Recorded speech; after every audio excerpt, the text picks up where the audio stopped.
Good evening, everybody.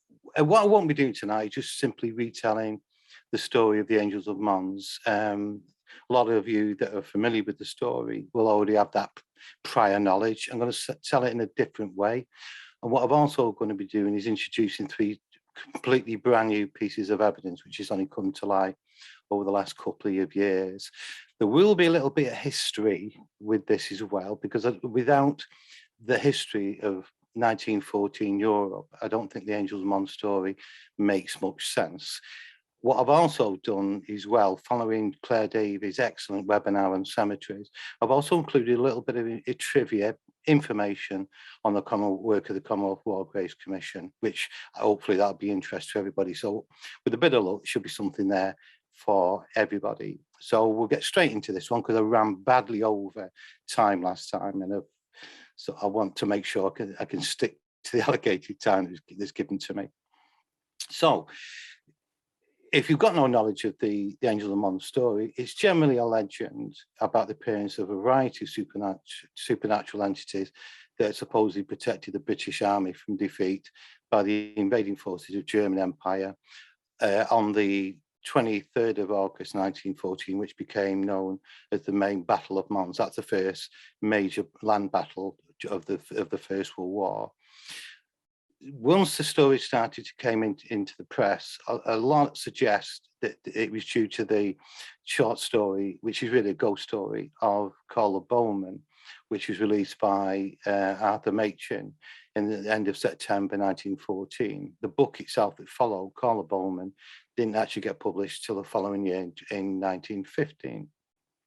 And the more that I looked at this story, the more I began to find serious contradictions with dates and events that really don't go anywhere near to try and explain really what actually happened on the 23rd of August 1914. It was also subject to an SPR investigation in 1915. I'll also be introducing a new theory tonight as well, the reason why the British government changed direction, where they were quite happy to run the Angels of Mons story, and then did a complete 180 in the start of 1915. It's not like a government, is it, to change their mind when they tell you one thing, then go and do another one. Mons itself, the city of Mons, is quite a vibrant, busy, cosmopolitan city now, but it's had its fair share of trauma with various conflicts over the centuries. It's right on the border between France and Belgium. Germany's on the right-hand side. And this is going to be the scene of the first major land battle of what then became known as the First World War. With a bit of luck, Yinsky she's got a 2-page document which she's going to put onto the general chat for you. I did this as well on the John Meek webinar, where you don't need to write anything down.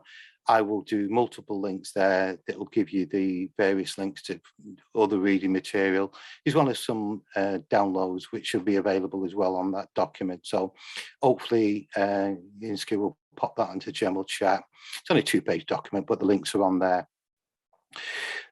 Those who are interested in taking the story further, the top left book is The Bowman by Arthur Machen. Arthur Machen himself is quite an interesting author. He often wrote about historical legends, really. King Arthur, the Agincourt of the 100-Year War, and The Bowman was another book.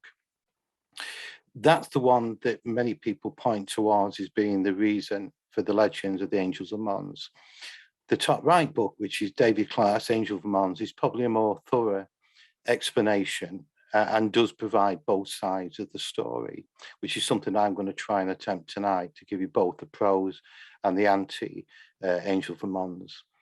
The bottom two books, Angels in the Trenches and Myths and Legends of First World War, both cover the general story of the Angels of Mons. The centre book, which is on the side of the right angel, the title is a giveaway, written by Harold Begbie in 1915. He released that as a sort of an answer to the Bowman story of Machen had released. That book in the centre is no longer available. It was on a 1/8 print really in 1915, but it is free available, out of copyright. But I've saved you the trouble. There's a download link to that book on the document from the actual general chat itself. So we're now going to go into a little bit about the initial history of 1914 Europe, particularly if we look into a modern day context with what's occurring in Ukraine. It was very much a monarchy base in 1914. Russia had its Tsar, Austria-Hungary had its emperor, Germany had its Kaiser, France was very much a republic, and the UK, Britain, it's King George V that was on the throne. The three key areas initially with the story of Mons is Sarajevo, which is the capital of modern day Bosnia. Bosnia, I'll just call it Bosnia. I can never pronounce it. Herzegovina. I got it right second time. And Serbia also plays a role within the Mons story. Britain has continued looked over its shoulder towards Imperial Germany. Britain at that point had reached really the pinnacle of their vast empire. They ruled over about a sixth of the planet and coined the phrase, the sun never sets on the British Empire. Germany, on the other hand, was continued to expand. It already taken control of vast countries of the Balkans, Croatia, and other areas. Bosnia was another area that they took control over.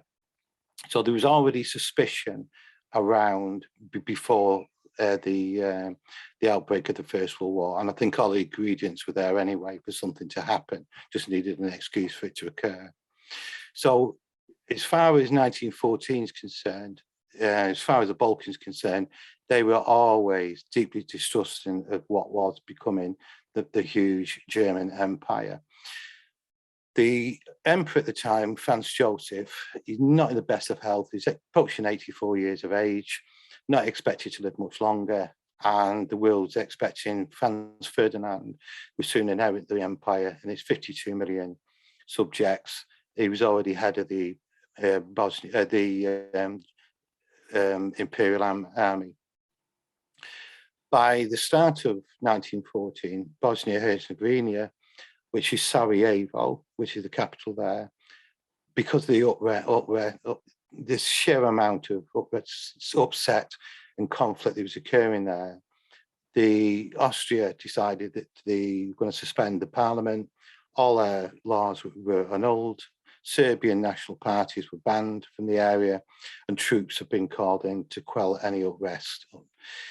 In late 1914, following his visit to Britain, Franz Ferdinand and his wife Sophie strangely agreed to pay a visit to Bosnia. It was a strange decision considering the simmering powder keg that was occurring around the Balkan area. In a way, this is only an example. It's certainly not a comparison, because I don't think there's a comparison to it. But it's almost as if Vladimir Putin tomorrow decided to go on an open top coach to Kiev in Ukraine and do a diplomatic visit. We can probably predict it wouldn't end well. So Ferdinand deciding to go to Bosnia was a strange decision, but he decided to go all the same. If we look at the British forces in 1914 in isolation, Britain had continued to strengthen its military despite the war ending in 1902.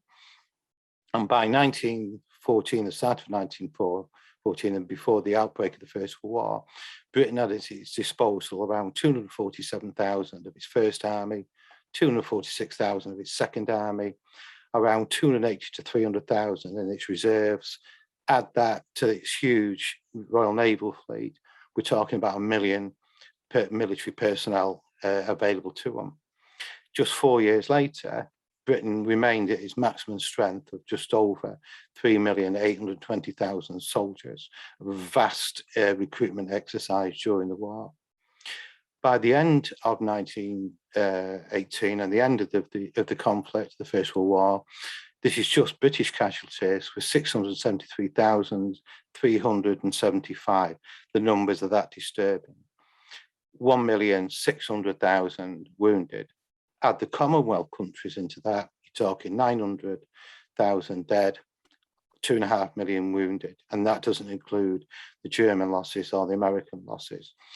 Now, this number of 673,000 to this, even today, remains an estimate. It seems a strange thing to say, considering it was 104 years since the conflict come to an end, but that number continues to grow for reasons we'll come into in a moment.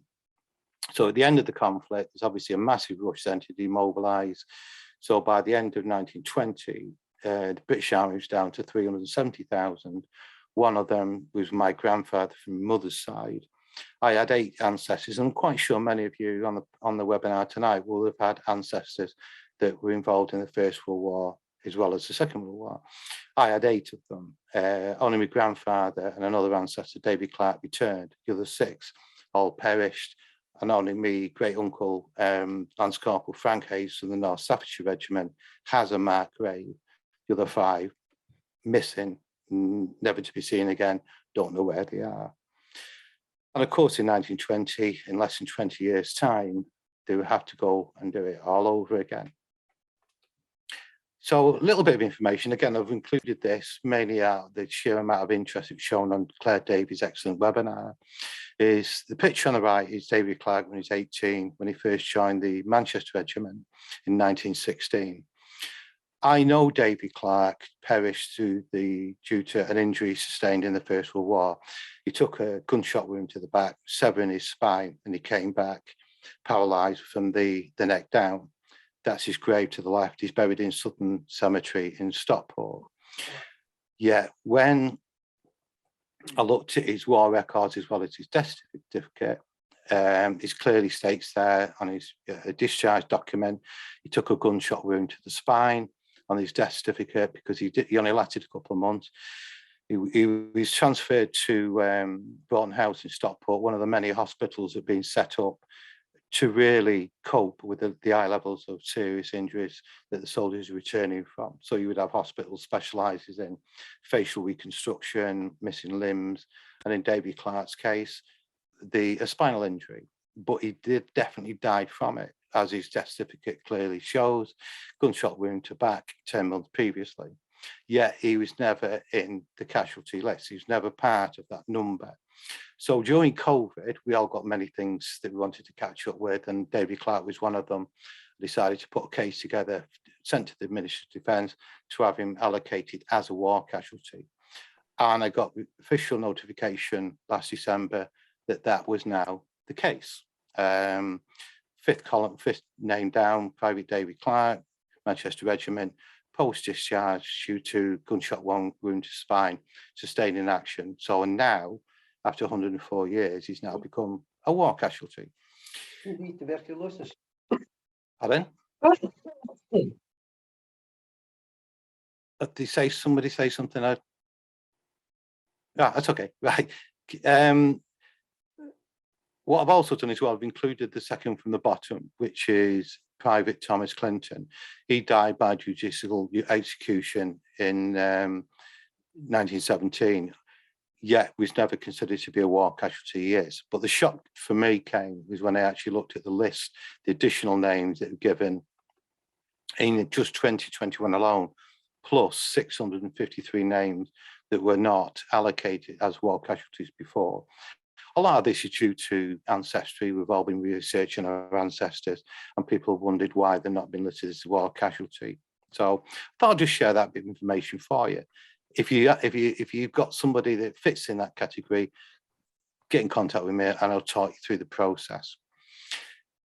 This is a little bit of information down the Commonwealth War Graves Commission. Again, I've included this. I know it's nothing to do with the Angels of Mons and sitting on Paranormal, but I generally felt this may be of interest to you. The Commonwealth War Graves Commission itself, set up in 1923, is totally funded by 6 Commonwealth countries, which is Britain, Canada, New Zealand, Australia, South Africa, and India. They have a budget of around about £70 million per year, and they look after the graves and commemorations of 1,700,000 casualties from the First and the Second World War. That's just them 2 wars. The numbers are deeply disturbing. As far as the Britain's concerned, there'll be a cemetery close to you which will have a casualty in there. There are over 304,000 casualties in over 1,300 locations just in UK and Ireland alone. Britain is the second mass in numbers wise. It's only second to France, where it's got the biggest number of Commonwealth War graves. The graves during the First and Second World War, the decision was made very early not to repatriate any of the casualties. In reality, that wasn't the case. In between August of 1914 and March, April of 1915, there was some repatriations, but they're very selective, and they tended to be those involved with the aristocracy. An ex-Prime Minister's grandson, for example, was one that was repatriated. Clearly, there's a massive outcry. Everyone needs to be treated exactly the same. So after April 1915, there were no repatriations took place. You basically buried you where you were killed.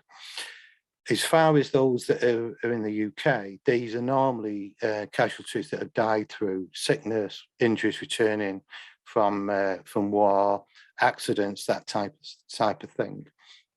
Now, the commission itself, they will inspect, clean and tidy up a grave every 2 to 6 years, what they call the scattered graves. These are just casual graves, cemeteries where you've only got a couple of people in there. In the bottom left one, which is Walter Keane, he's buried in a village next to me called Antrobus. You read it right, A16. He wasn't involved with the conflict. He was in the depot with the Cheshire Regiment in Chester, when unfortunately he got injured and died because of it. Now, when he was buried, his father, also Walter Keane, was already in the grave. So Walter was buried with his father. And this standardised war grave that we often see didn't come into being until around about 1923. So Walter was clearly buried with his father. And what's happened then, they've had some sort of inscription placed on the grave, but it wasn't sufficiently good enough for the Commonwealth War graves, because what they are looking to have on display at all times is, one, the name, the regiment that were involved, together with a number. As long as it's got that, they'll leave it well alone. Once a grave comes into poor condition, either through just wear and tear or it gets broken through accident, the commission will come along and replace with the stone. Both stones are made of the same material, which is Portland stone, but they can be made of slate, granite, as well as marble. The one to the right, it looks bright white, which is what Walter Keane's would look like once it's dried. This particular stone, this Portland stone, I find it quite porous, soaks up moisture, and can look quite dark. When it's dry, it's in really, really good condition and bright white. So if you see them in your local cemetery, get the number, the name, go on the Commonwealth War Graves Commission website. There is a link in the document, and you can find out a little bit of information about him. All families were given the options to have an inscription below the cross, which in Walter Keane's case was, if I remember right, thy will be done. So that's something that a mother decided, but you can have any inscription that you want. On those that perish after the Second World War, so it's post-Second World War, they're looked after by the Ministry of Defence, because it's a Britain-only conflict. First and Second World War, Commonwealth War Graves Commission look after them. Post Second World War, it's the MOD, but in reality, they actually pay money to the Commonwealth War Graves to look after them. So in the case of this grave to the right, this is Neil Williams. He died on the 6th of December 1982 when he went to the Dropping-Well Public House in Ballakelly, Northern Ireland, and the Irish Republic of Ireland Army let off a bomb, killing 11 soldiers, 8 from the Cheshire Regiment, together with 6 civilians. In all cases, all of them were repatriated back to the UK, and that happened with all conflicts after the Second World War.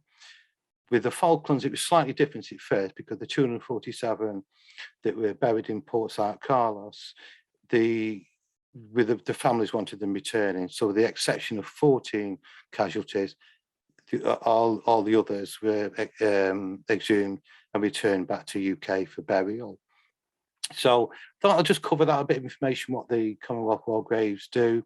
If you've got a loved one that's it killed in either of those two conflicts, or a later one for that matter, the Commonwealth War Graves Commission do look after these meticulously. And now I'm with my cousin, who's an ex-Cheshire Regiment soldier himself. We're one of two of 15,000 that get out, and we've been able to bring the inspections down to about 6 months to 12 months. So they do look after, even though many of these, such as Walter Keane, is probably no longer any living descendants left anymore. Back to the First World War again. If you generally ask people what caused the outbreak of the First World War, they will often, the most common answer is that they don't know, which is hardly surprising. The conflict happened 108 years ago. Those that have got a little bit of the history correct will often point out the assassination of both Franz Ferdinand and his wife Sophie, together with the chauffeur as well, who is still a loss of life. This is the picture that was taken on the day, literally minutes before the assassination took place. There were quite a number of pictures taken that day because it was a big event. The potential new emperor of the massive Austrian Empire was coming to Bosnia, so there's going to be pictures taken. All those pictures that show the front of the vehicle will always show that same registration number, A111118. I'll come back to this picture in a short while. So we're now on the 23rd of June, 1914. And for reasons I've already said, the reason why they decided to go to Bosnia was a strange decision, but he went all the same. They also put the Austrian army off limits for the day, which again was a strange decision why they would want to do that. They could have provided at least some sort of protection. There were two assassination attempts on the day. The first one failed when the terrorists simply launched a number of so I would do factory hello? work, I would do delivery, and I think we've would got do all kinds of, it's not easy. But finish my graduate work is normally would take six years or so. It took me 10 years. Someone got a microphone on there. That's it, gone away now. Okay. So the terrorists threw a normal number of homemade explosives. Neither of them went off, so the terrorists just legged it, including the guy by the name of Gavrilo Princip. The driver then made a fateful decision. The correct and safest decision would have been to shut the car engine off, get out the car, go back into the embassy, literally feet away, and back to safety. But he decided otherwise. He put his foot to the floor and off he went. And the problem now, he's got no escort, doesn't know the area, took a number of wrong turnings and got himself badly lost. He then made another fateful decision, stopped the car to turn around, literally feet away from one of the terrorists by the name of Gavrilo Princip, who was saying in later interviews, couldn't believe his luck, thought fate had intervened, and he just simply stepped into the road, fired multiple shots into the car, killing the Archduke Franz Ferdinand, his wife Sophie, together with the driver. Colorized picture of Princip on the left. And of course, it was the mainstay news of the day. The media, as often happens in these cases, don't do the cause any favors, because Serbia, although Princip was Serbian, he was in Bosnia when the assassination took place. The Serbia bent over backwards, and they certainly condemned the assassination, distanced themselves far away from it. But it didn't matter, because literally just weeks later, Austria-Hungary declares war on Serbia, and Europe then obviously goes into the chaos followed by the First World War. The total number of military and civilian casualties in First World War is deeply, deeply disturbing. Around 20 million deaths in total, 20 million wounded, 10 million of them are military, 10 million were civilians. Princip found guilty, was initially given a death sentence, but there still is doubts over his actual age. It's that they all felt that he's certainly underage when he committed the crime that he did. So he was commuted to life imprisonment, but it didn't matter anyway, because less than 4 years later, he was to die. Yeah. He was to die anyway in 1918. Okay, back to the car and the first strange coincidence. It wasn't until 1918 when this is the vehicle that the Archduke was in when he got assassinated. That's been on permanent display ever since in an Austrian museum. And it didn't take historians very long to realise the significance of the registration number, A111118, which happened to could be translated as A, meaning Armistice, the 11th day of the 11th month of 1918. So it seems ironic that the car that the Archduke was in when he got assassinated, which triggered the First World War, happened to be carrying the registration number that was exactly the same date of the end of the First World War, which wasn't going to occur till 4 years later. That was found utterly bizarre. Back to the map. So what we've got now is the assassination takes place in Sarajevo in Bosnia. Austria-Hungary immediately blamed Serbia, declare war on Serbia. Russia is tied into treaty by Serbia and therefore mobilizes. Germany is tied to treaty with Austria-Hungary by treaty, declares war on Russia. France is tied to Russia by treaty, declares war on Germany. And you can see where this one's going. This leaves Britain now in a right precarious situation. It's got 3 issues to deal with. One is the fact that didn't have a treaty with France, mainly because France had already got a treaty with Russia. UK has never had a good relationship with Russia ever. So they were certainly not going to any secret treaty with France when that was a part of the Russia. But what it is concerned about is it has got an offer of assistance, but that's all. Likewise with Belgium. Belgium, if you're not aware of it, is really not a nation. Belgium is an idea that came about following the Napoleonic Wars, when we can blame Britain for that, decided it was a brilliant idea to carve land off Netherlands as well as France, make up Belgium, in a way forming a buffer zone between the two countries.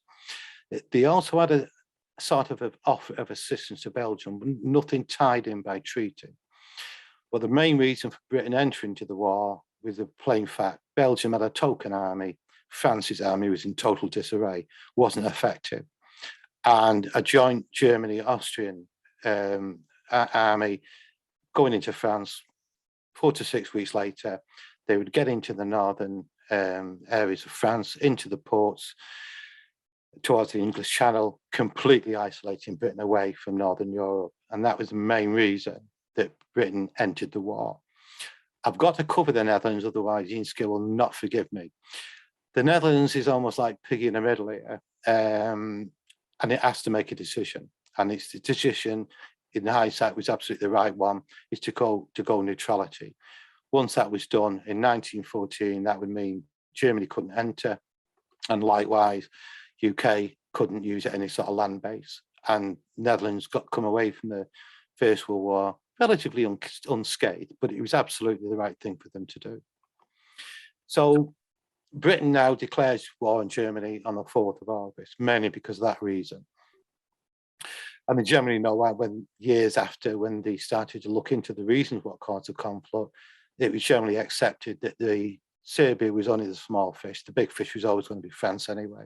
So the decision to enter the war from Britain's perspective was certainly the right thing to do at that time. So on the 12th of August, General John French, commander of the British forces, just lands in Boulogne. By August the 23rd, which is where the Mons story takes off, the British had around about 75,000 men and around 300 guns, but there were small artillery pieces, but waiting for them with 150,000 men and 600 guns, big artillery pieces of the German First Army.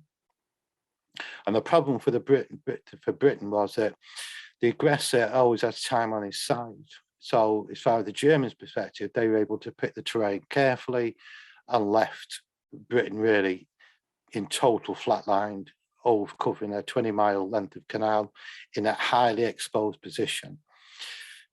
By 1 a.m. on the 24th, just 15 hours later, Sir John French gave the order for general retreat. British losses about 1,600, German losses around about 15,000. Yet, despite the overwhelming odds, the German forces had in fact been slowed down, stopped, and then, as they did again, 4 years of what became the First World War, trench warfare, was then to begin. So they actually did the job, and this is where the Angel of the Mons story begins to take off. Now, the first British casualty of the First World War didn't occur at Mons. It happened 2 days earlier on the 21st. And the reason why I wanted just to cover this briefly is that another extraordinary coincidence. It's not commonly spoken about, which I thought I'd share with you tonight. So on the 21st, 2 days before, as the British approaching Mons, they're sending out in night patrols, advanced scouting patrols, really. Unfortunately for John Parr's scouting patrol, they came across a German cavalry patrol. Brief firefight takes place, and John Parr became the first casualty, British casualty of the First World War. And he's buried in St. Symphorian Military Cemetery, which is in Mons, but the exact location wasn't known until around about 1920 for reasons I'll go to in a second. Now, in France and Belgium, any of you who have been to Northern Europe, it seems to be every couple of minutes you're driving down the road, you see a green sign, War Cemetery, War Cemetery. There are around about 2,000 dedicated war cemeteries of different sizes, some of just a few hundred. The largest one, Tynecott's got 12,000, but there's 2,000 of them. The actual Western Front, the stretch from the English Channel all the way through to the Swiss Alps, some stretching some 475 miles. The red line is the German line, the blue line is the Allied line. So if I were to go to Google Maps and put a number of the cemetery addresses in, you just see a massive blob of locations. There are literally that many of them. So in 1920, 2 years after the First World War ended, what Britain wants to find out is who was the last casualty, British casualty. They already knew who the first one was. All they need to do is just find out where he was. Then finally, looking through the diaries, the various war reports, it was confirmed that the last British soldier to be killed was George Allison of the 5th Royal Irish Lancers. And he was killed by a German sniper around about 90 minutes before the armistice came into being. So in 1920, they needed to find out where them two were buried. So that would coincide with the burial of the unknown warrior in 1920. This was 2 years after the war had ended. Accepted by nothing more than extraordinary coincidence that they weren't actually buried only in the same cemetery, but literally feet away from each other. John Parr was killed on the 23rd of August, 1914. He's buried there. And George Allison was killed on the 11th of November 1918, was buried literally 10 or 15 feet. And if you know the area and how many cemeteries are around there, they're likely to both being so menacingly close. It's like, is quite extraordinary. And I don't know if Christopher Larson's on with us tonight, but I thought I'd just cover the Canadian. The last Commonwealth soldier to die in the First World War was Private George Price. I took this picture myself. This was taken in the Mons Museum because they had to change the stone because they actually got his name wrong, the initial wrong. It's got J and it should have been G for George. He was killed 2 minutes to armistice. And the last known ally to be killed in the First World War was Sergeant Henry Gunther of the United States, was killed just 1 minute before the armistice. Another pointless wasted life. As far as dealing with the dead, British and Commonwealth, they've got to somehow trying to reconcile 900,000 that are dead. and missing. 2.5 million seriously wounded, some with life-changing injuries that wouldn't recover. And the other problem is many parents are on the webinar tonight. Some of you may have had children that have served in the service. I've no idea. But if you're a parent or a wife and you're told that your loved one has been killed in a war, he's buried in France, he's looked after, it offers some degree of recovery. To be told that your loved one, they don't know where on earth they are, he's gone missing, presumed killed, is on a completely different level. So what you have in France and Belgium is, in all cemeteries, is this type of gravestone, a soldier of the Great War. They don't even know which regiment he's from, never mind his name. So what you then begin to see is huge monuments to the missing. The top one in the right-hand side is the Menin Gate. This is on the outskirts of the town of Ypres in Belgium. With inside the walls and corridors, the names of over 50,000 missing. It's a monument to the missing. It's become tradition since 1928, when this was built, that every night the road gets closed off at 7 o'clock. 3 firemen arrive, buglers, and they play the last post.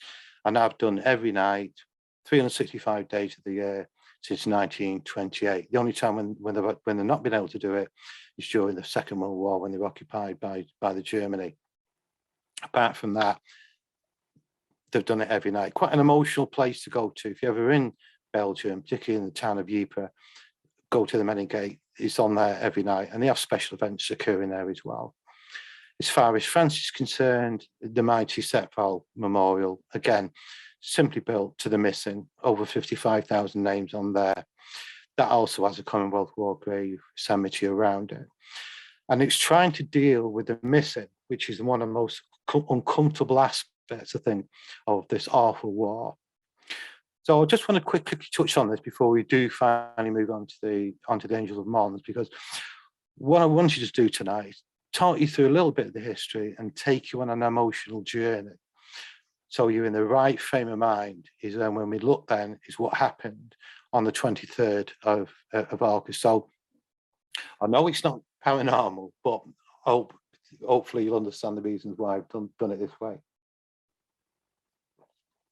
So I live in a small village called Wincham, which is about 20 miles away from Chester. In 1920, the country is trying to find its way after the catastrophic deaths of the First World War. So what you then begin to see is towns, villages, trying to leave some form of remembrance. So in Britain alone, there's over 150,000 war memorials. Some are just small plaques in churches, other larger complexes, such as this memorial here. Because we've only about 300 where I live here, and so it's been a small hamlet really. The sister village is called Marston, which has got the cemetery, and it did have a church. We've never had a church, although the church was knocked down in the 1950s, but the cemetery is still in place. That's where our war memorial is. So what I wanted to do when this was coming up to 100 years old in 2020 was try and give these 27 names, 12 of them are Cheshire Regiment boys, back a life in digital format, because all we're doing is looking at names on stones. It's just a name, it's not meaningless. So with tremendous help from Yinska, it took within 6 months, we'd actually had a full-blown website up and running, have one page dedicated for every soldier. There is a link on the document in the general chat. And slowly but surely, we worked our way through it. And it was quite an emotional choker, as Yinska will probably agree. You know, we were sharing information back and forth across the internet as we began to build the lives up of these young men.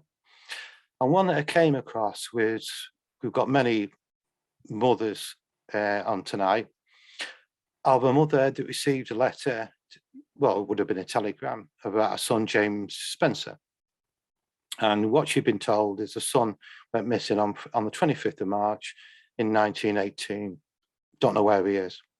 But his parents clearly are not having this, and took out a number of national and local advertisements asking for his whereabouts. And James Spencer, in a way, is just one story of over 300,000 of those that remain missing to this day. And then we come, the last one now is about the unknown warrior. Even the BBC get this one wrong. They often refer to it as the unknown soldier, and it's not.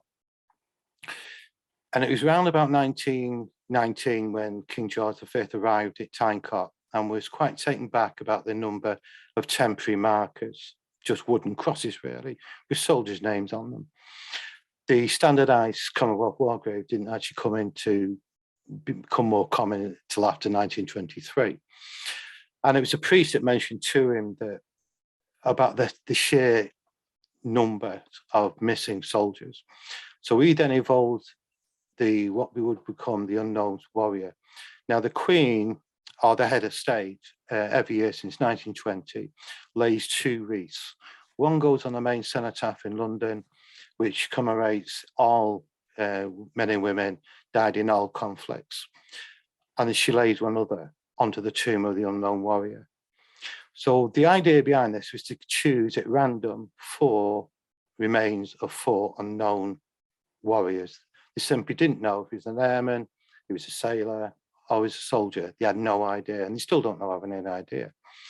Those 4 identical coffins were placed into a French chapel, where it was Brigadier General Wyatt. He chose one by walking into the chapel, placing a black glove on top of the coffin, and then the 3 remaining coffins are then removed for burial, and they never let that single coffin out of sight. And escort to Calais and onto a battleship back to Britain, where he was met by no other than King George himself. He then escorted the warrior to Westminster Abbey, and the unknown warrior is buried alongside kings and queens, and he's someone's ancestor. He may be one of mine, he may be one of yours.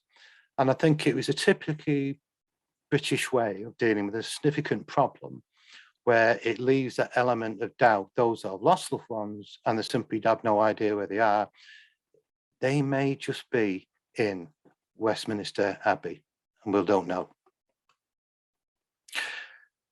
And the final one comes to Tynecott. Tynecott is the largest Commonwealth war grave cemetery in the world. Close to 12,000 are buried in there, 8,300 unknown, they don't know who they are. This picture was taken in the bottom left in around 1919. Right in the centre of Tynecott is this monstrosity, which is a German reinforced bunker. There are actually 3 of them, 2 at the entrance and 1 directly in the centre. This thing cost the lives of hundreds of thousands of lives. It's the Australians that took it in the end, and they were already burying because you got buried where you got killed. So when King George visited, he's obviously taken back by the sheer numbers of, you can see the mayor just goes on forever, of dead. What they're going to do with this monstrosity, this German bunker. I don't think you'd break that up with a nuclear weapon, to be honest. It's something like 3 meters thick, reinforced concrete. And it was he that came up with a brilliant suggestion. Every Commonwealth, dedicated Commonwealth War Grave Commission cemetery has what this cross called the Cross of Sacrifice. And he come up with a brilliant idea of, rather than smashing the bunker down, bury the Cross of Sacrifice directly on top of it, which is exactly what they did, which you can see here. And what they also did is cut out a circle area to the front of it, where you can actually see the bunker underneath. So the oppressive bunker itself had its full dignity, with the Cross of Sacrifice being built directly on top of it. Fantastic way. I thought I'd just share that one. It's one that it's not commonly known, but I just find that sort of stuff quite fascinating, how we deal with certain issues. So we're now into the main crux of the story. So on the 23rd of March, coming to the end of the day, the German advance is stalled and is stopped. And almost immediately, the supernatural stories start to emerge. So the next few days, people started to report seeing mysterious visions.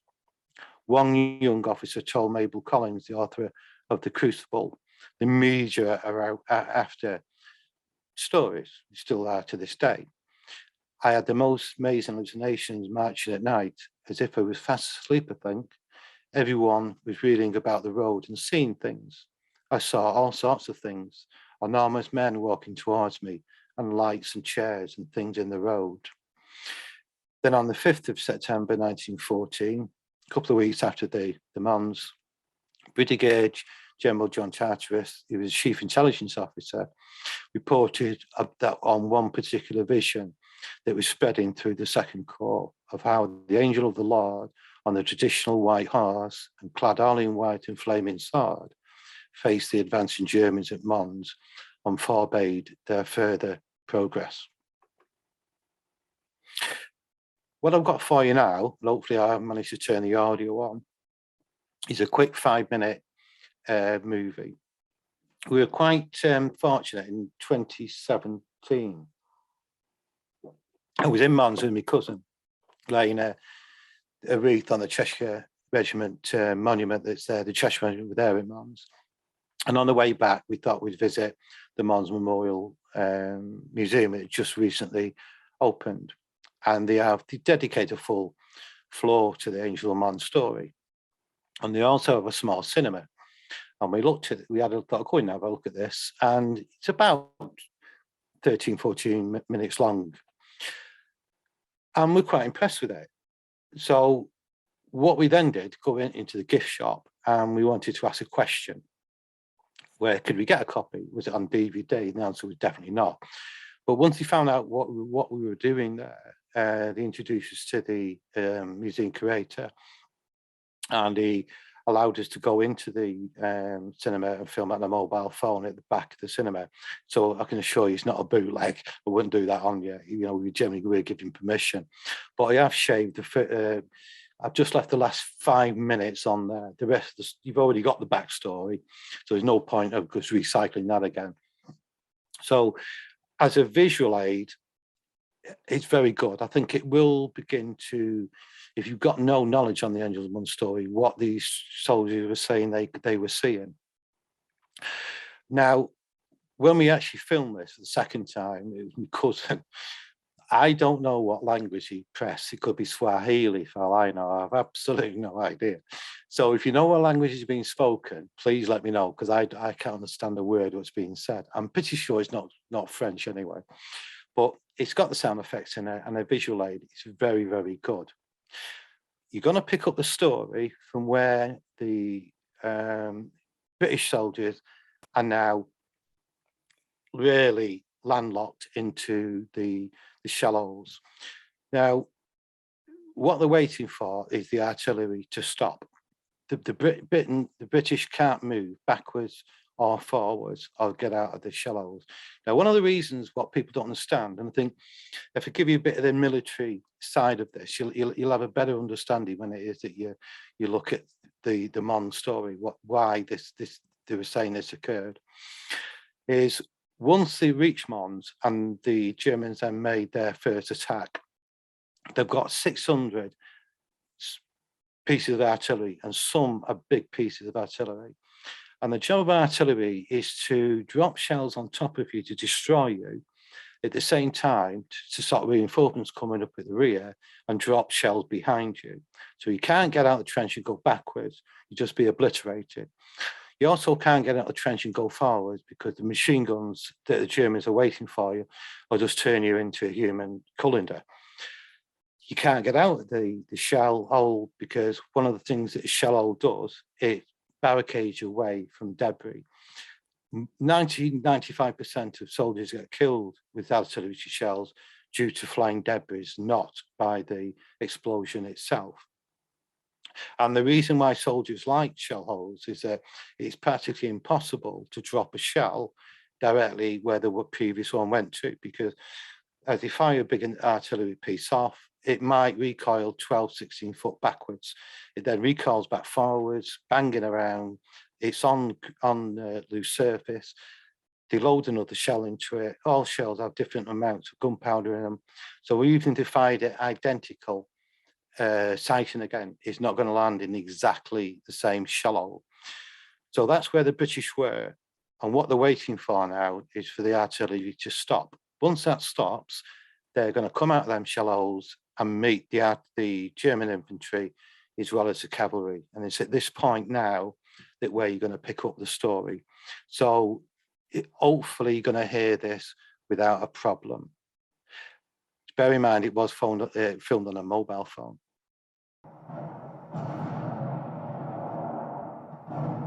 Can you hear that okay? Yes, we can.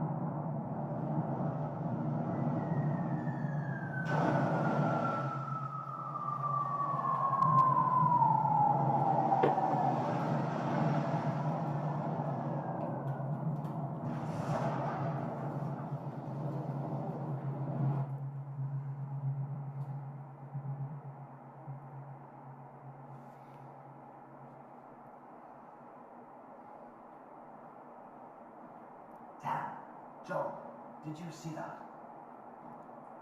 Peter said brusquely. I see, yes, I see. Such a density is frightening. It's surprising as well. All you have to do is fire into the crowd.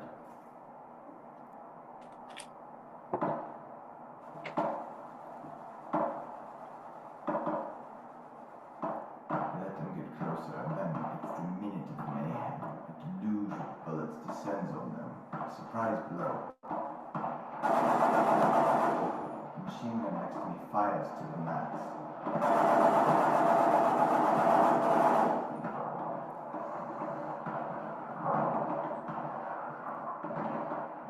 We're almost afraid of our eagerness to kill.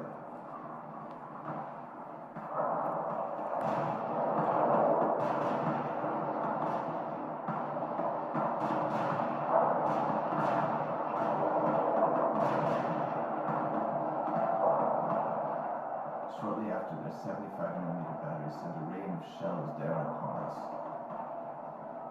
Our artillery responds, but the shrapnel does a lot of damage.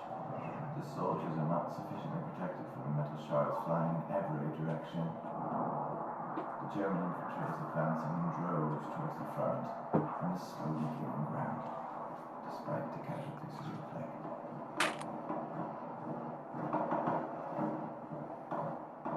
Anthony and Peter cried out. And there was nothing. Horrible buzzing in my head. And a shrill whistle too. I'm covered with dirt. First I think I'm dead. Hot liquid runs down my face. I cut it. Nothing serious. Next to me, Peter is severely wounded and Anthony is dead. Blood spurts all over me. God, down, I said.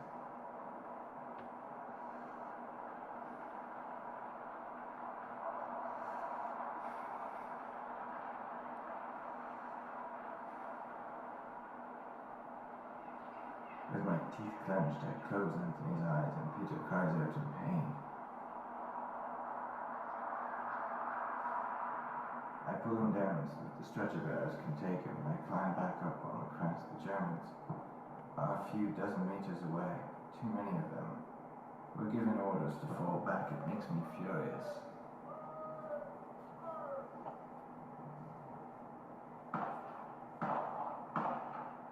I take several shots, then I hurtle down the bank to the bottom of the trench. Peter is dead. Oh wait.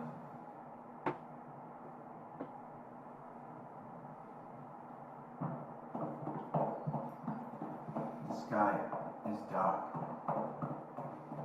Yes, a strange darkness. Cold. And then suddenly there are points of light, or maybe sun. I can't say. Everything is moving. It's like a fireworks display. It's magnificent. I murmur, "Hey, boys, did you see that?"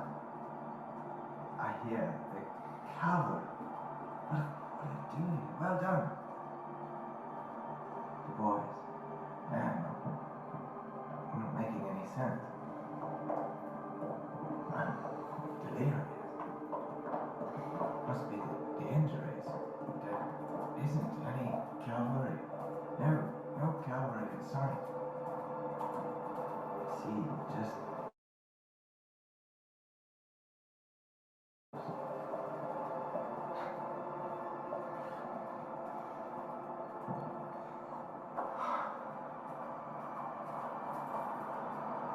St. George, all these arches in the heavens, such light, such power. Everything is white.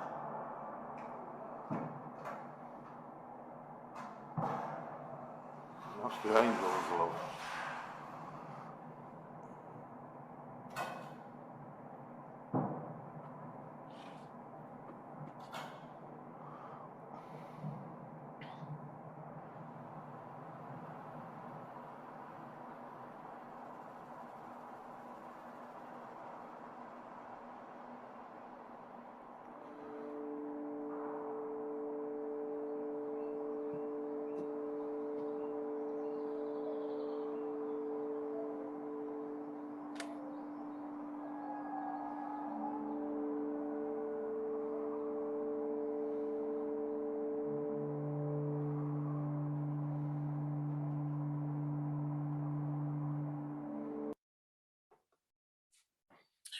Okay, so hopefully that'll give. I thought I'd just try that out just to see if that, from seeing it visually, it might just give you a different impression. So what then happens on the 29th of September, Arthur Machen published his ghost story, and it actually went into the London Evening News. The book followed the following year. Now, where Arthur Machen's story differs, it really is, the crux of it is it's a story about a first rearguard action based on the retreat from Mons, and during the fighting, a British soldier suddenly remembers dinner plates used at a London restaurant that were decorated with the figure of St. George, and the motto, "May St. George be a present help to the English." The soldier then sees a long line of shapes that resemble archers. The bowmen then fly a cloud of arrows at the advancing Germans, who fall dead in their thousands. This is the story that is suggested is the cause of the legend. So which differs somewhat to what the soldiers were saying. Now, the good versus evil was seized on British government straight away. They really like the idea of the Angels of Mons, because they've been telling the country in August, off we go to France, give the Germans a bit of a kick in, and everyone will be back home by Christmas. The start realization is locked in now that they're there for the long term. The church themselves don't help matters. They were seen depleting less congregations for the last 50, 60 years. And they like the idea of come to church on a Sunday because it's good versus evil. You're on, come to church and pray for your loved one. And it encourages this sort of behavior, priests blessing weapons, which should be fully ashamed of themselves. And then we come to this is a new piece of evidence I've got for you tonight. Now, David Ludlow, a couple of weeks ago, was the only guy that I knew of that was still alive that had actually spoken to one of the original witnesses, and it was his grandfather, Private William Ludlow. And he had quite a story to tell. So I'll read this back to you.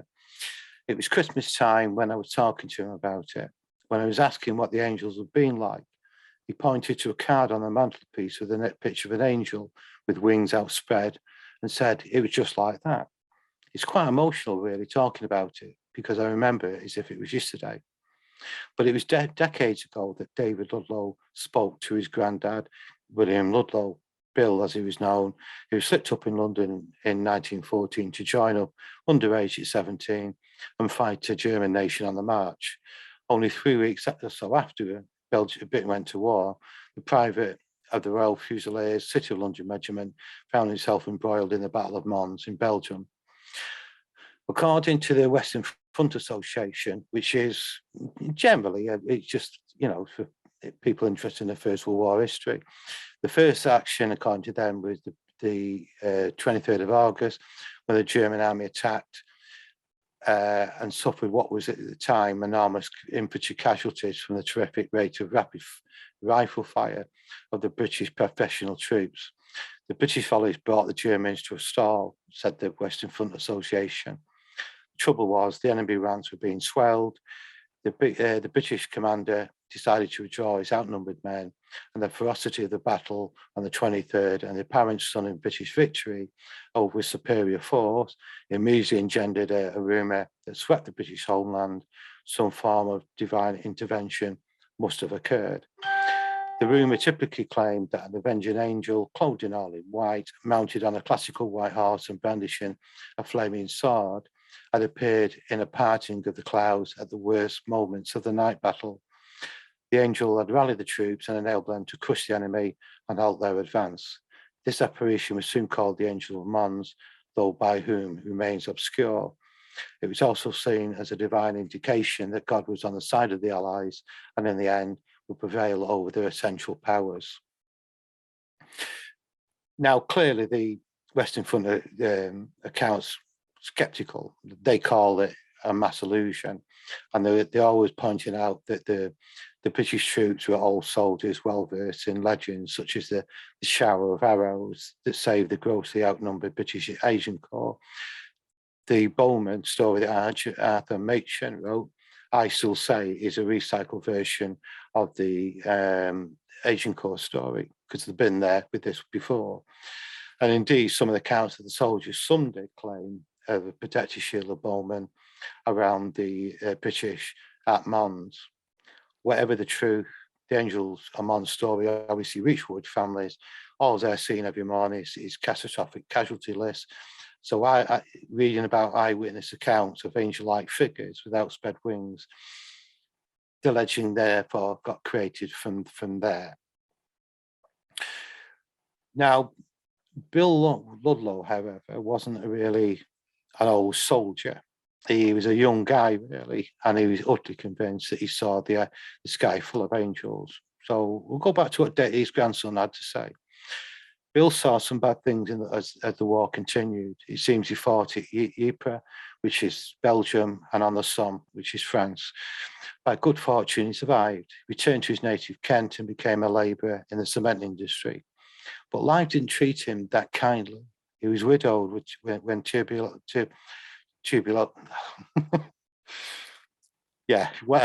claimed his wife after their son was born. Bill raised the lad, and then once the boy had grown and married, lived with the couple.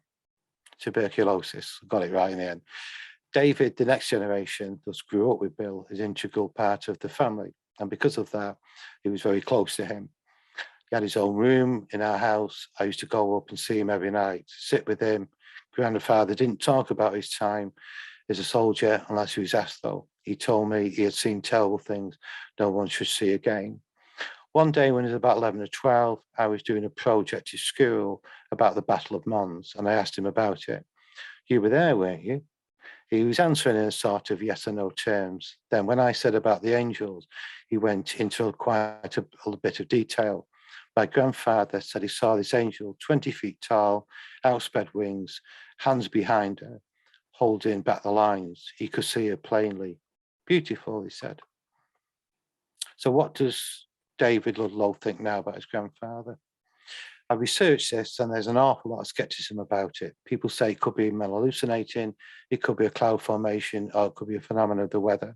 It could be this, it could be that. At the end of the day, my grandfather wasn't a religious man in any way, shape, or form. He had no reason to lie to me. He only told me what he saw. I won't say what he thought he saw, because he was convinced what he saw was there. He told me with great conviction that he had seen the sky full of angels at Mons. They had their wings outstretched above them. He had no reason to make this up, and he remained as certain of this right up to the death of silicosis, a lung condition due to his work.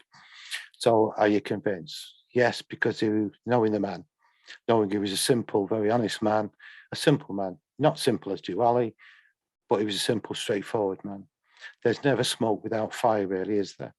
It's all very well, people, to say that he could have been men hallucinating, but couldn't all have been hallucinating at the same time? And the stories continue. Our nurse, Phyllis Campbell, who had just returned from France and Belgium, where she'd been treated wounded soldiers, she reported that many of the men she cared for swore that they had witnessed an angel or angels hovering over the battlefield at Mons. They variously said that it was either angelic hosts or ranks of archers who meticulously put the enemy to flight. In fact, she said some of the German dead have suffered outward wounds.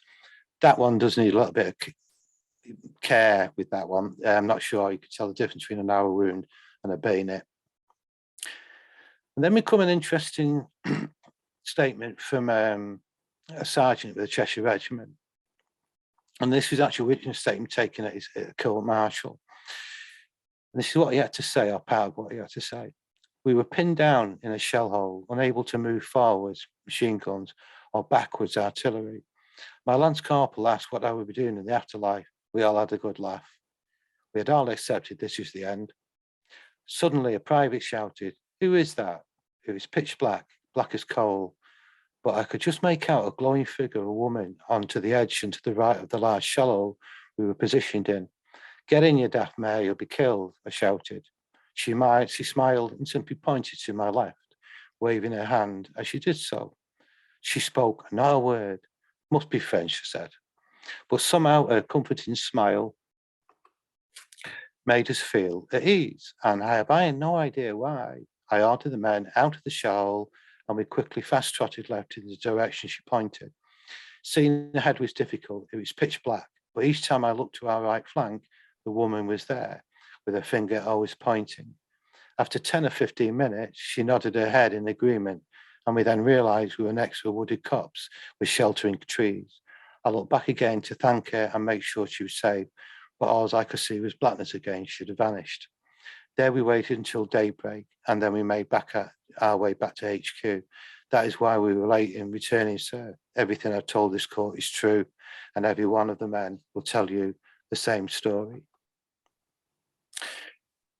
So whether Arthur Machen's story was invention, and I think it was just a general ghost story, it was certainly stated that a curious phenomena had been witnessed by countless officers and men in connection with the retreat from Mons. Sometimes it took the form of a strange cloud indisposed between the Germans and the British.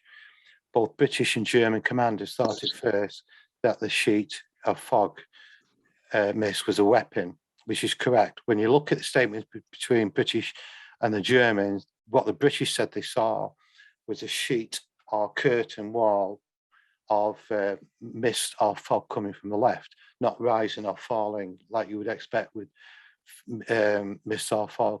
Germans said the same, but the sheet of fog or mist came from right to left, corroborating what each one was saying. And because it was already rumoured that both sides, both British and Germans, were using chemical weapons, and indeed they did have mustard gas and chlorine, not used at Mons, which would be used later on in the war. I can understand there why they were concerned over this mist being could well be a weapon.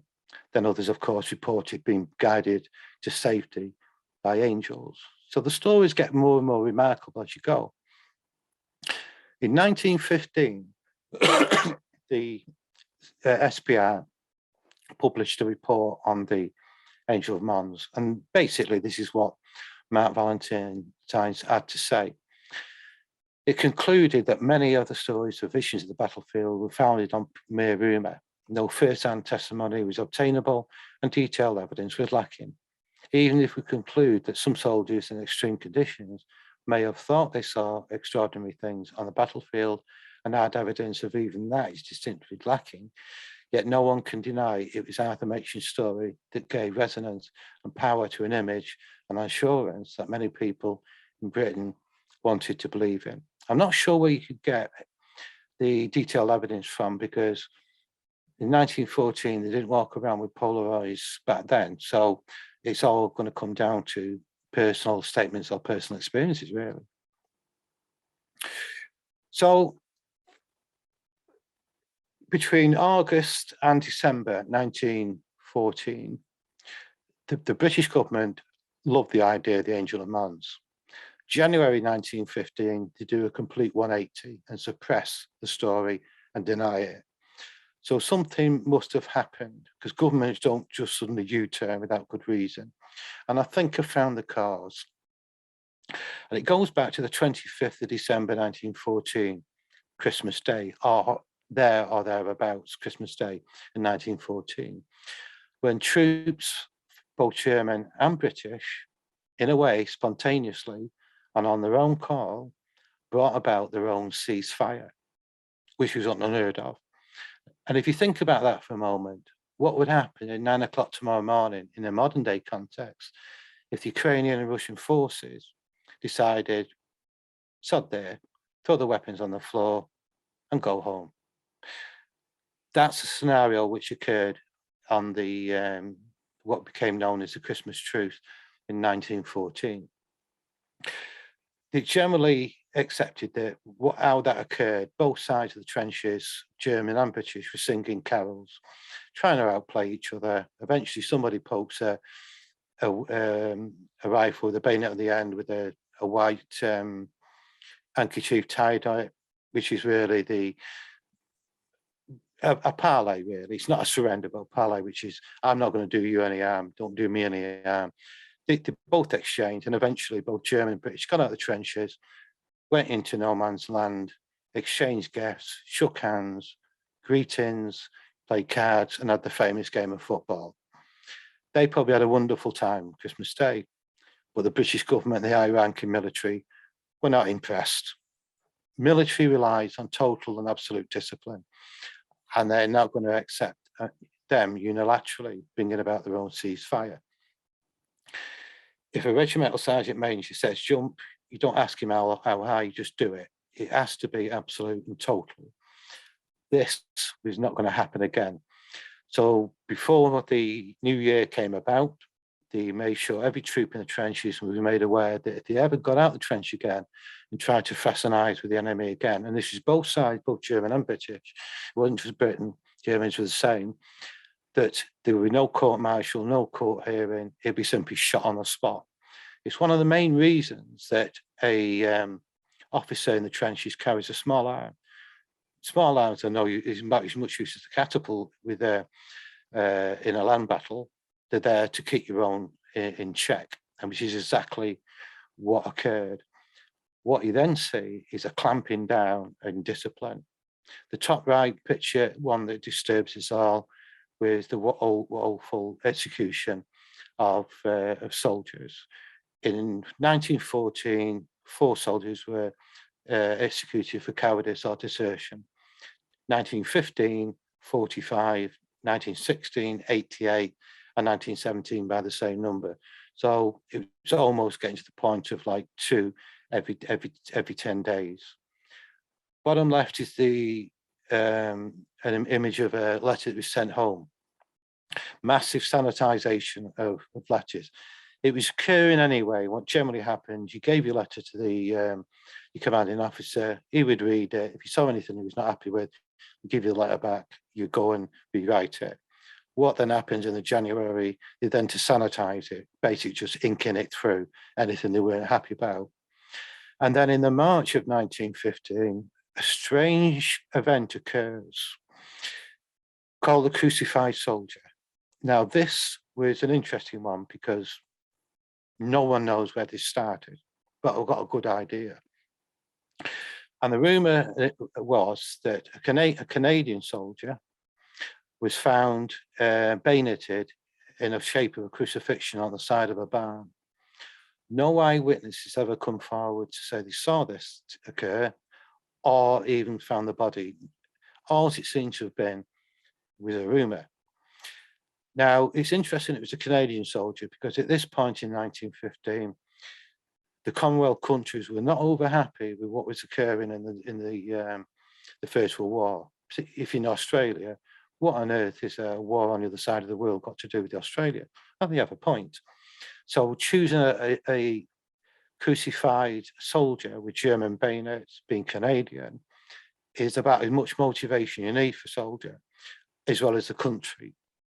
And it certainly did turn a lot of the anti-war brigade then began to be quieting down.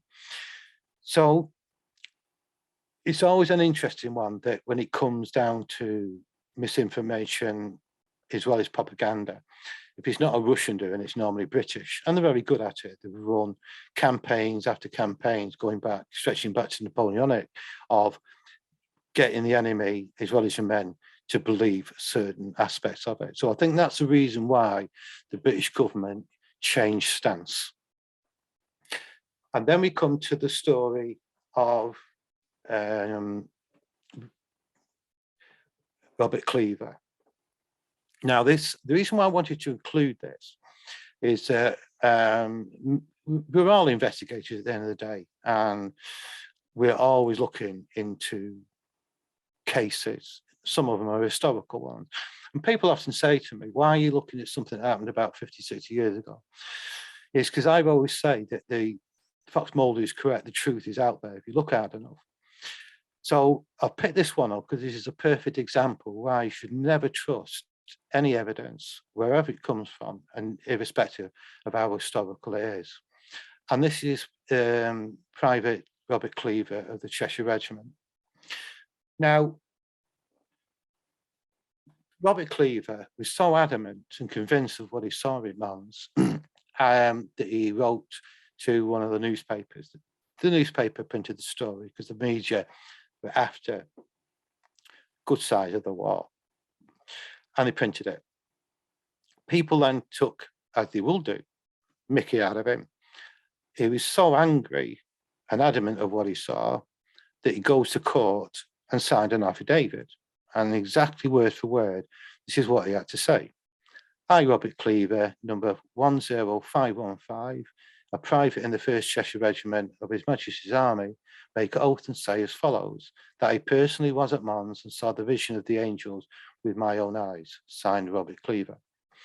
Spiritualist magazine Light described it as striking confirmation, and Harold Begbie printed the story as a factual account in his book On the Side of the Angels in 1915. Undoubtedly, there certainly was a Robert Cleaver who had served in the Cheshire Regiment.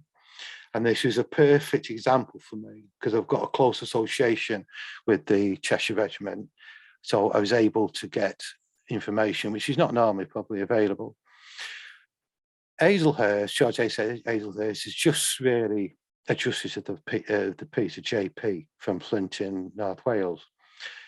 I don't understand why he takes this one on board. Is he acting on his own initiative, or is he acting on for some other? I'm not suggesting a conspiracy theory here. It's just an idea that I've got. But he generally decided, I'm not convinced with Cleaver's testimony. And he says that rumours reached him that Cleaver was not even at Mons. By what means, he never said. So Hazelhurst said he wrote to the regimental headquarters of the Cheshire Regiment to check the details. And Major Hicks replied to say that Cleaver had been mobilised in Chester on the 22nd of August 1914. Mons occurred on the 23rd, the day after. So now, let me just read that back to you again. Major Hicks replied that Cleaver had been mobilised in Chester on the 22nd of August 1914.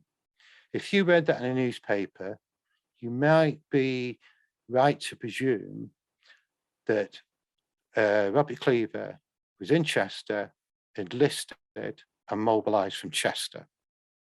And it would be natural you would think that. He was then sent to the 1st Battalion with a draft and to France on the 6th of September, and was sent back to Britain on sick leave on the 8th of December 1914. So what I've decided to do then was look at George S. Hazelhurst. I can't find an awful lot on this guy. He lived at Birkenhead, seemed to be a justice of the peace, bit of a busybody. Why he decided to take on, the task of suppressing these stories, I have absolutely no idea. But he also went on to say that Private Cleaver could not have been at Mons. He could not have seen the angels of Mons. There is no need to inquire into the paranormal problem of witness angels interceding directly and visibly in human affairs. Robert Cleaver simply was not physically present. Hazelhurst wrote again to the Daily Mail to reveal his findings. He did not need to spell out Cleaver's infamy. The Battle of Mons was in August 1914, and readers will draw their own conclusions. The information sworn on oath is usually regarded as sufficiently trustworthy for publication, but apparently not in this case. Hazelhurst is calling Cleaver a liar. Hazelhurst made a general appeal for witnesses to the angels because he wants more stories. Well, none of the officers who were at Mons and saw the angels of whom Miss Marable speaks come forward and confess it. No sane person believed this angel yarn. If you want to get information from a soldier about what something saw, that is not a good way of going about it. So let me just, how can I minimize this a second? Yeah, okay, I know where I'm up to. There's this bit at the top that was missing that I couldn't see properly because of the top column. This is the article that Hazelhurst writes to the Daily Mail, and where I've just transcribed it through. So all the names such as Major Hicks and so on and so forth are in there. So I haven't made a mistake with it. Firstly, I've had 3 archivists from the Cheshire Regiment looking at this for me as well. I already knew the answer. No, we can't find any record of a Major Hicks. He's never served with the Cheshire Regiment ever. We then turn our attention to other regiments. No Major Hicks existed in the First World War from any regiment or any service, including Navy and Air Corps. He doesn't exist. So I don't know where Hazelhurst got his information from. The top left is the medal card that Hazelhurst refers to, with the number 10515. This is just a medal card. It's a record of what medals you're entitled to. If you've got an ancestor that served in the First World War, say he joined up in 1916 to 1918, he's going to get a minimum of 2 medals, the Victory Medal and the British Medal. If you're there at the beginning, you'll get 1 or 2 medals.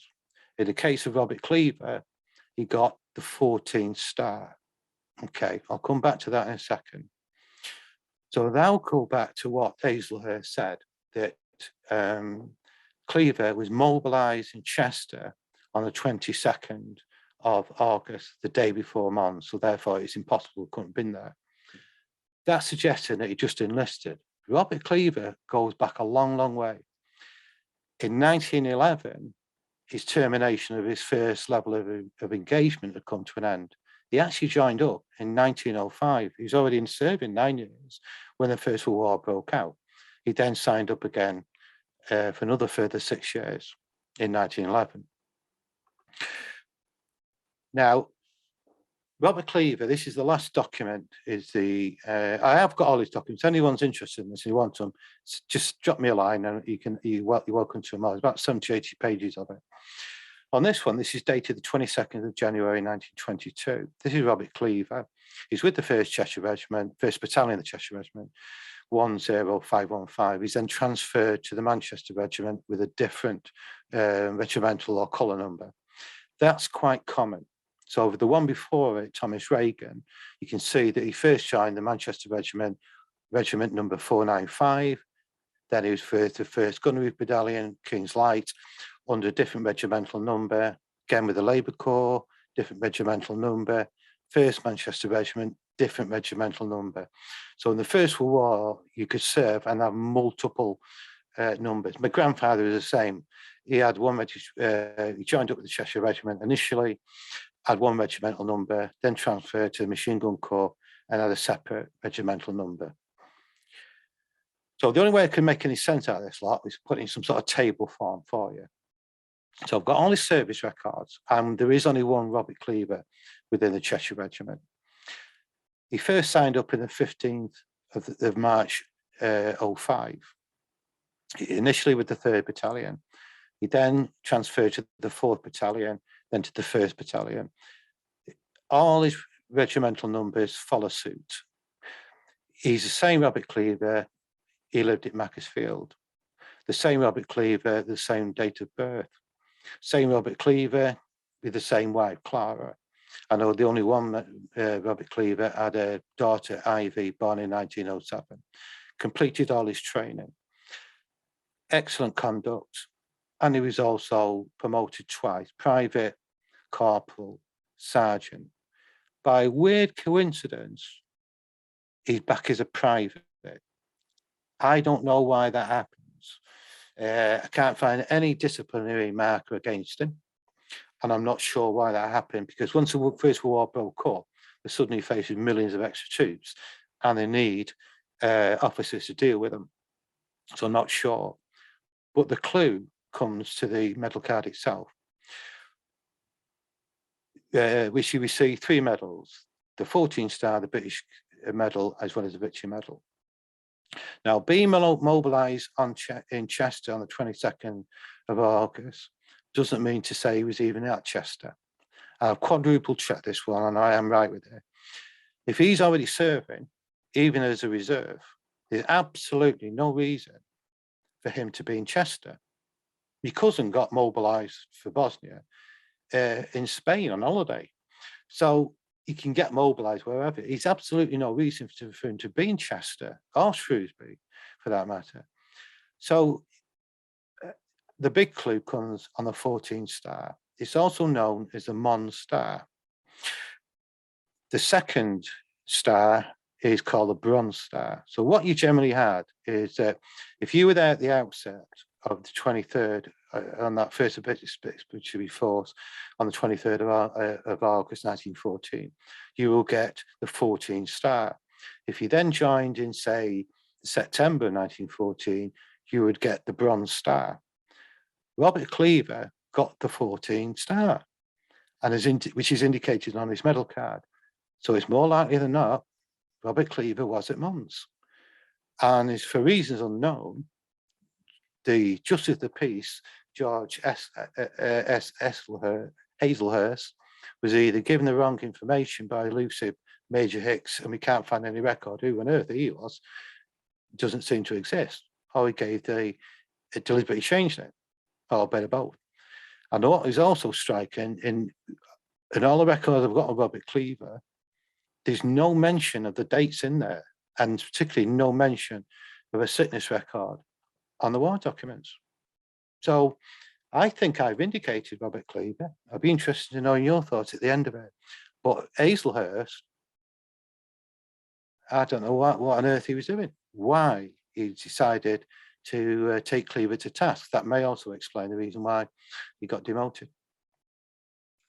However, many of the public were still ready to believe that the angelic hosts had prevented the German breakthrough.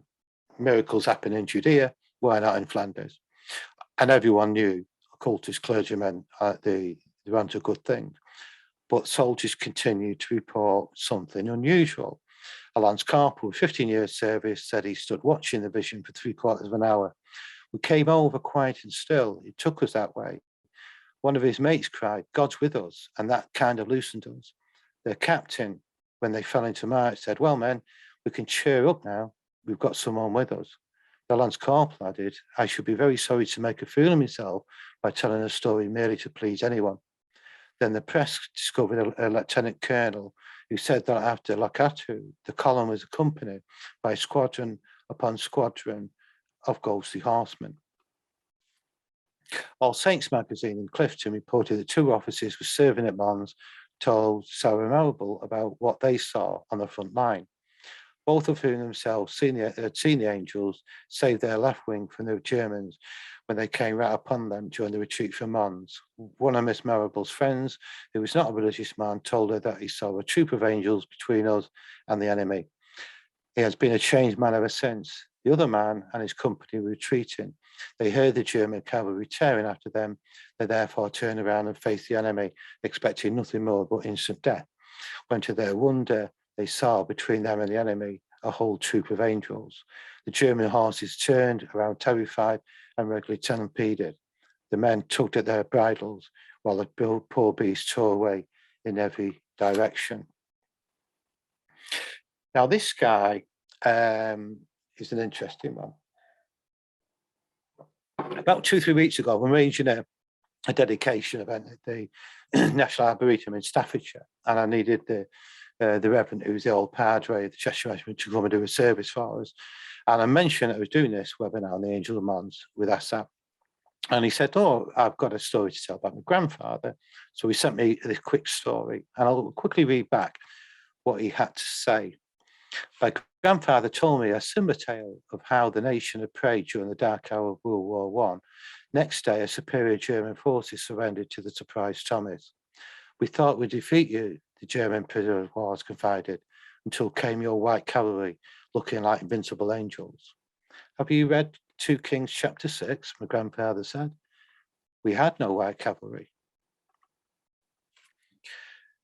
Saved by the angels of Mons, a miracle God. 3 soldiers were interviewed separately by the vicar of a church near Keswick in the north of England. All agreed that a miracle had saved them from a massive German force about to overrun their unit. At the hard-pressed British troops prepared to fight to the end, the Germans suddenly recoiled. German prisoners explained that the attack was aborted because they saw strong reinforcements coming up. In fact, the ground behind the British was empty. The men interviewed had no doubt who authored their salvation. It was God that did it, they said. Once Lars Corporal told his nurse of the appearance of angels during the Mons retreat. He could see, he said, quite plainly in mid-air, a strange light which seemed to be quite distinctively outlined and was not a reflection of the moon, nor were there any clouds. The light became brighter and I could see distinctly 3 shapes, one in the centre having what looked like housebed wings. The other 2 were not so large, but were quite plainly distinct from the centre one. Quite a descriptive account. They were above the German line facing us. We stood watching them for about 3/4 of an hour. All the men with me saw them. I have a record of 15 years good service. Another tale of a Coldstream Guards unit lost in the gloom of the early morning. One man saw a glow in the darkness, a glow that became the figure of a female angel dressed in white with a gold band around their hair. Gesturing to the tired guardsmen, she led them through the night to a sunken road, a way out of danger that Coldstream patrols had not been able to find and afterwards could not find again on any map. An Englishwoman nursing in France wrote to the wounded Lancashire Fusilier who asked her for a religious medal. Was he Catholic, she asked. No, he said, I was a Methodist. But he had seen St. George mounted on a white horse leading the British into action against overwhelming odds. The next minute, he said, comes this funny cloud of light, and when it clears off, there's a tall man with a yellow hair and golden armour on a white horse, holding his sword up, and his mouth open as if he was saying, come on, boys, I'll put a kibosh on the devils. Then before you could say knife, the Germans had turned, and we were after them, fighting like 90. There's no doubt, I think, that the men that survived the clash on the 23rd would have been battle weary and maybe to the point of exhaustion. It was an incredibly hot day, and the smoke and the heat could have mutated in all sorts of weird patterns. Buildings were set alight. They may have seen something hallucinated. And it's, I think it is entirely possible that some did, mistaking the shapes in the sky as some form of supernatural origin. And many will say it's probably the logical explanation for the Angel of Mons phenomena. But the more I looked into this, it seems to really defy any satisfactory rational explanation. And I don't think we should rule out anything. It doesn't matter who we are. And sometimes with incredible stories like this, it's very difficult to keep your mind open. And many have pointed out, I know Karen Kendrick mentioned this to me earlier, that the single definitive description of the angelic apparition said to predate the publication of the Bowman is a postcard written by British Brigadier General John Charteris, dated the September the 5th, 1914. He was the main intelligence officer. More than 3 weeks before the story was published, the text mentions strange happenings at Mons. And it's generally believed that the Angel of Mons story probably came from Matron's story. Those that haven't got a sufficient grounding will generally say that. And Ernest Turner pointed out in his book Old Blighty, it's never been explained how Arthur Machen's long line of shapes with a shining about them suddenly became a shining beings and then a company of angels. And what's important, I think, soldiers of all ranks and nations, British, Belgium, German, French, all were reporting exactly the same supernatural events weeks before Arthur Machen had even thought about his story of the Bowman. So questions do certainly remain. And I think when you look into any historical case or history, you're always going to find inconsistency. It goes with it. Skeptics will quickly rubbish some claims as false, therefore labelling the old story as nothing more than a myth. And in the case of Angels of Mons, by propaganda, sleep deprivation, exhaustion, mass hallucination, if one part of the story is false, you speak to any skeptic over the Enfield haunting, they will quickly point out that Margaret and Janet Hodgson falsified evidence. They did, but not all of it. So maybe we should sometimes use the same sort of practice. If I can prove one story to be correct, why not all of it? So, end of the day, maybe it was, after all, merely mass hysteria, but maybe it wasn't. Just because the story sounds just so unbelievable doesn't mean to say that it is.